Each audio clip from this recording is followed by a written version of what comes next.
예, 여러분,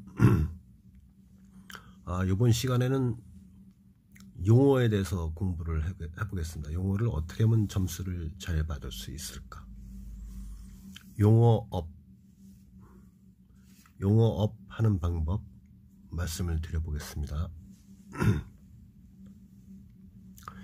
물론 이제 유튜브를 찍어서 영상 올리는 제 말이 정답일 수는 없지요.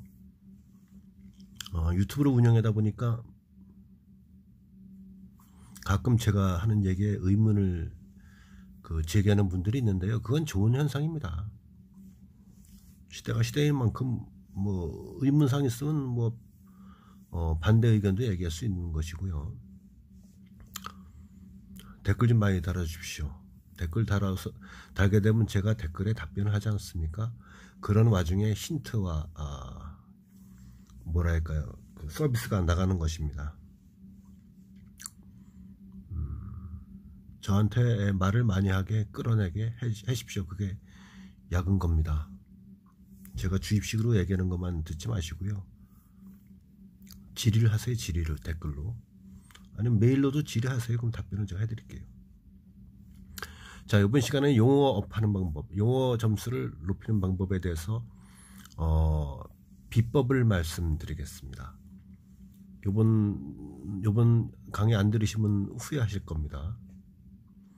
혼자만 듣지 마시고 다른 분들한테도 공유해 주시기 바랍니다. 이 용자가 안 나오나? 용 죽겠지. 자, 용어업 방법. 그림을 잘 그렸나요? 자, 용어는 13문제 중에서 자기가 10문제를 선택해서 쓰는 것입니다. 보편적으로 사람들이 2교시, 3교시, 4교시보다 용어가 어렵다고들 많이 얘기합니다. 용어가 왜 어려운지와 용어를 잘 쓰는 방법에 대해서 비법을 전수하겠습니다. 오늘 뭐 날씨 좀 추운데 햇살은 좋네. 밖에 잠깐 나가보니까.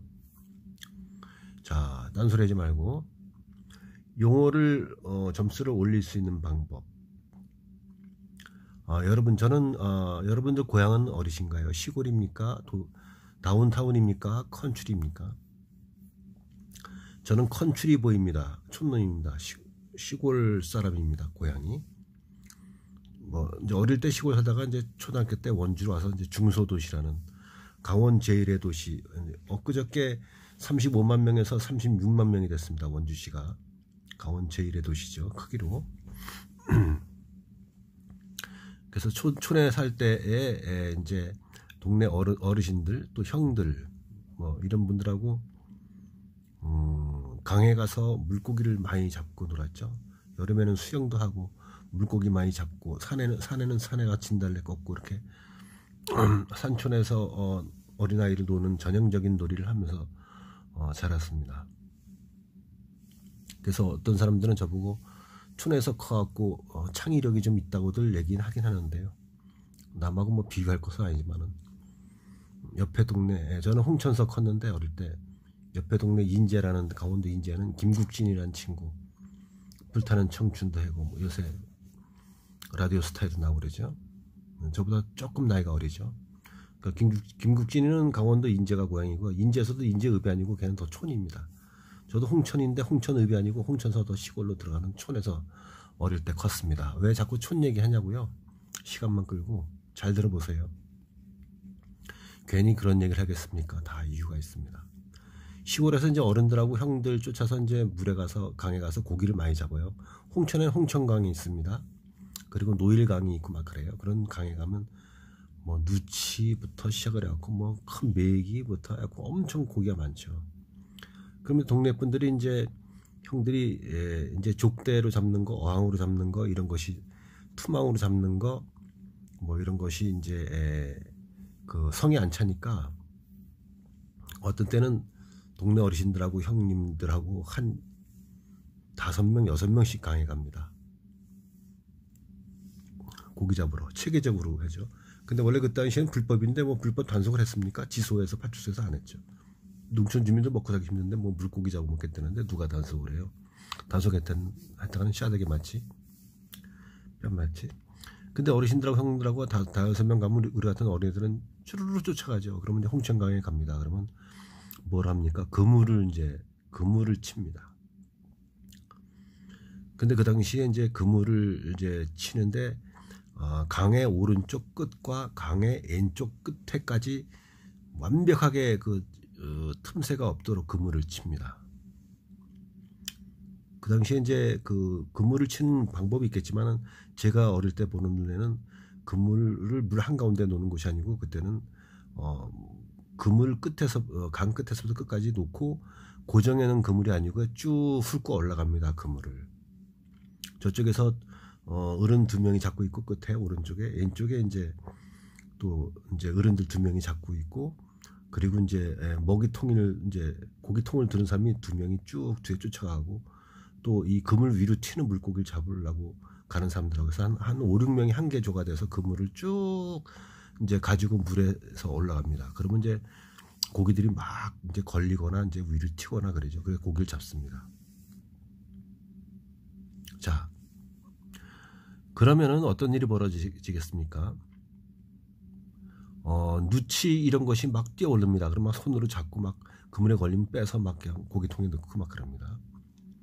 그리고 심지어는 포복형 물고기, 땅바닥을 기어다니는 걸 포복형 물고기라 그럽니다. 원래 포복형 물고기들도 걸립니다. 빠가사리, 퉁가리, 모래무치 뭐 이런 것들이요. 그리고 유형형이라고 얘기합니다. 붕어, 잉어, 피라미, 쉬리, 갈견이, 중트라지 이렇게 몸속에 부레가 있어서 떠서 물 중간을 막 헤엄쳐다니는 고기 유형형이랍니다. 이런 물고기들이 다 잡힙니다. 그러니까 싸그리 잡히죠. 그 강에 있는 고기는 다 잡힙니다. 자, 그러면 산림기술사 용어 공부로 다시 돌아와서 이 공부를 우리가 할 때에 가장 산림기술사는 처음에 많이 나는 것이 조림학입니다. 거의 30%가 나죠. 그 다음에 사방 임도 산림경영학 그 세 과목이 이제 20 납니다. 그럼 90이잖아요. 거기다 10%가 이제 생뚱맞은 과목들이 나는 것입니다. 자, 용어에서 생뚱맞은 과목들이 납니다. 우리가 공부를 조림학하고 경영학하고 사방공학, 임도공학을 열심히 했잖아요. 근데 이 생뚱맞은 문제가 용어에서 나옵니다. 거기에 취약합니다. 아까 얘기한 것처럼 물고기를 잡는데 싸그리 잡아가야 되는데 샌다 이겁니다. 용어 공부는 3개 공부하면 안 되죠.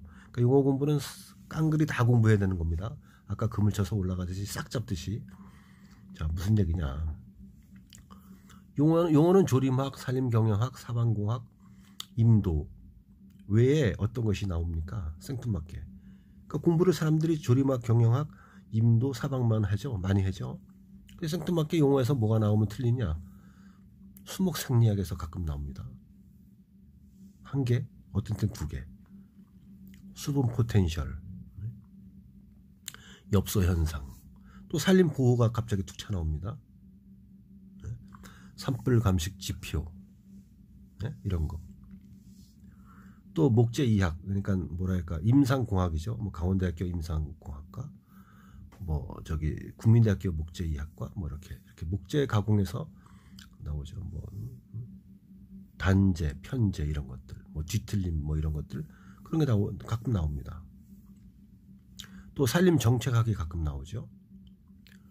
그러니까 용어에서 이렇게 산림 법률학 나오죠. 그러니까 용어에서 주된 과목 조림학, 경영학, 임도공학, 사방공학만 주력적으로 공부한 사람들이 용어에서 제가 지금 말씀드린 수목생리학, 산림보호학,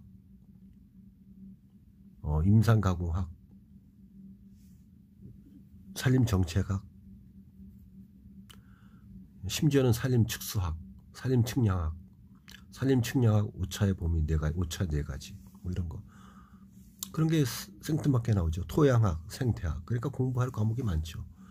그러니까 용어는 다양하게 그물을 끌고 가듯이 한 어떤 종류의 고기도 다 잡을 수 있도록 용어도 공부를 갖다가 그물을 넓게 치고선 쭉 강을 훑어 올라가야 되는 것입니다. 그래야지 놓치는 문제가 적다 이겁니다. 없거나 적다. 없을 수 없죠.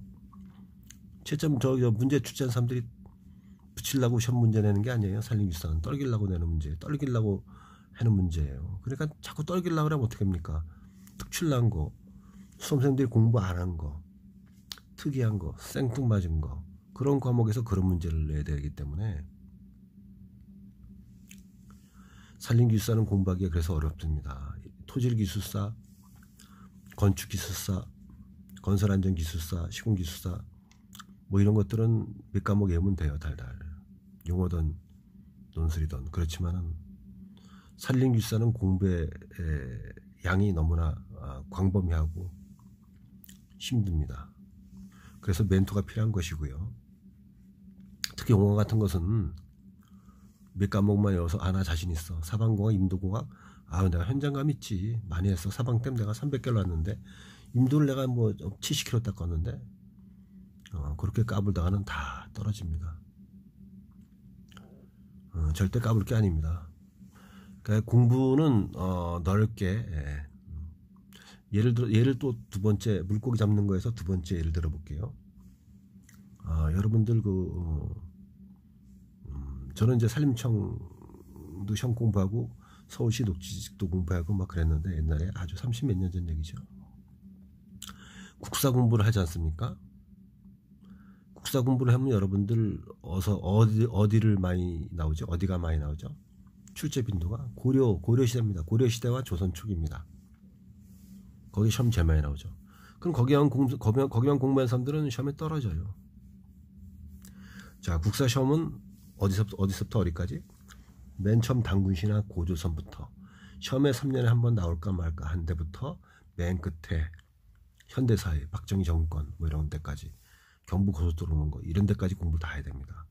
날마다 시험 문제 많이 나오는 고려 시대부터 조선 초기까지 달달 외워가면 떨어지죠. 왜? 붙는 사람들은 처음 고조선 당군시나부터 삼국시대부터 다 공부했으니까. 거기서 문제가 한두 개 나오면은 그거 공부한 사람 붙는 것이고 그걸 제껴놓은 사람은 반드시 떨어지는 것입니다. 그러니까 산림기술사든 다른 기술사 마찬가지로 특히 산림기술사는 용어에서 공부를 좀 많이 해야 되는데 폭넓게 그물을 왼쪽 강가에서부터 오른쪽 강가까지 쭉 치고 올라가서 모든 물고기가 다 걸리게 공부를 해야 된다. 산림기술사는 용어는 그렇게 공부해야지 점수가 나온다는 것을 말씀드립니다.